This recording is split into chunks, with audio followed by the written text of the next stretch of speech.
İyi günler arkadaşlar. Kanalımıza hoş geldiniz.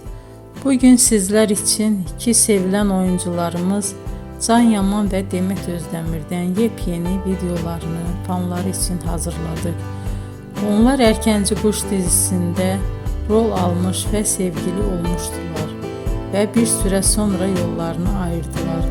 Biz onları birbirine çok yakıştırıyoruz ve onların en güzel videolarını fanları için hazırladık.